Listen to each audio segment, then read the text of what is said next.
Assalamualaikum warahmatullahi wabarakatuh. Saya Listia Fitriasari Nurhaliza, NIM D03219017, mahasiswi semester 3 Prodi Manajemen Pendidikan Islam UIN Sunan Ampel, Surabaya.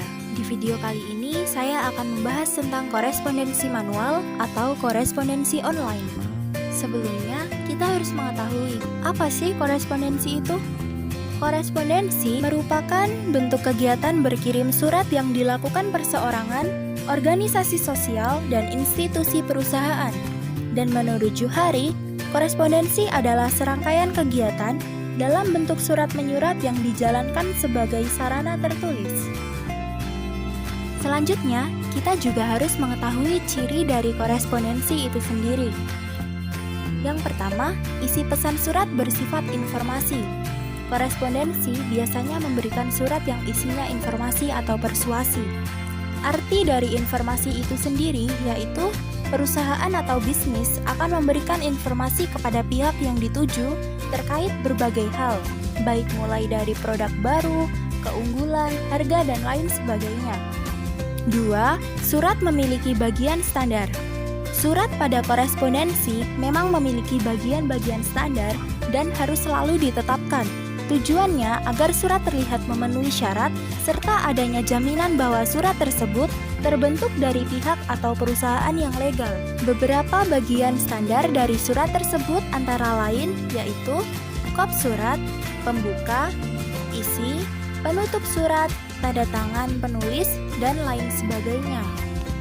3. Surat memiliki satu pesan inti, yaitu penulisan surat bertujuan untuk menyampaikan pesan tunggal yang mana dengan hal tersebut diharapkan pihak penerima pesan mengetahui isi pesan. Selain itu, dengan ciri tersebut, maka mempermudah kedua belah pihak.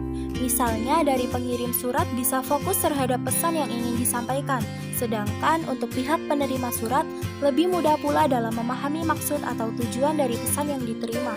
Selanjutnya yang keempat, gaya bahasa surat harus formal.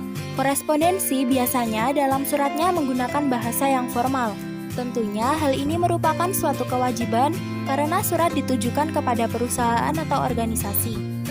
Sehingga penulisannya harus menggunakan bahasa yang baku dan tidak boleh menggunakan bahasa gaul maupun bahasa yang tidak sopan.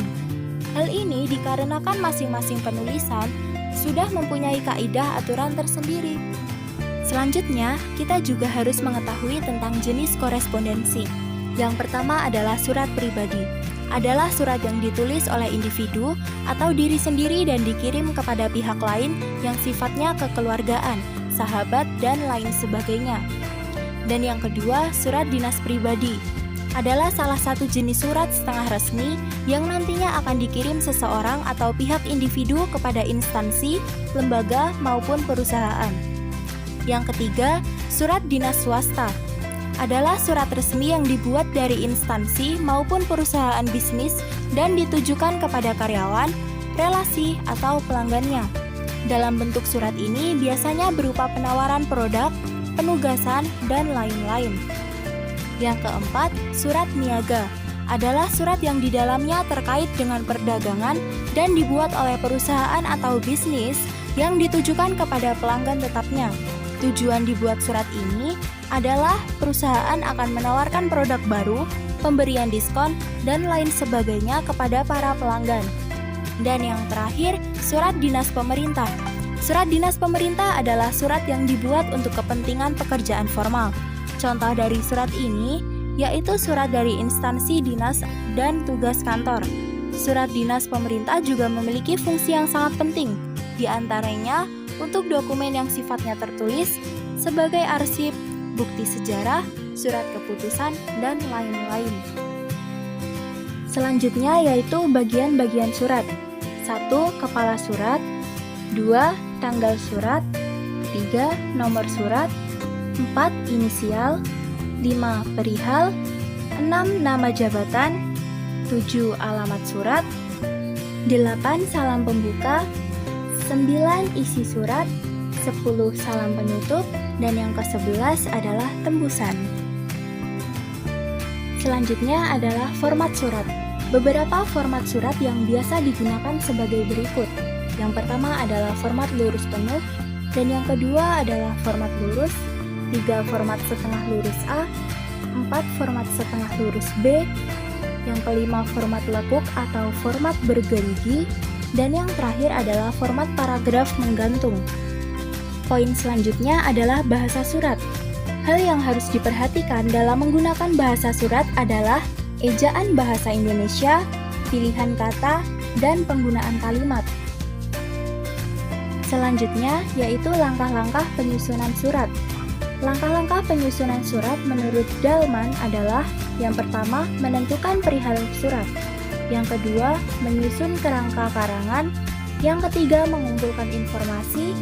Yang keempat, mengembangkan kerangka surat dan proses pengetikan. Yang kelima, menyunting surat. Dan yang keenam, melipat dan menyampul surat. Kemudian pada poin bahasan terakhir yaitu mengurus dan mengendalikan surat masuk dan surat keluar. Pengurusan surat dapat diselenggarakan dengan menggunakan buku agenda dan kartu kendali. Yang pertama adalah buku agenda. Contohnya, bentuk lajur buku agenda surat masuk dan surat keluar. Yang kedua adalah kartu kendali. Menurut Sutarto, kartu kendali adalah pengurusan surat dengan menggunakan kartu kendali atau sistem kearsipan pola baru.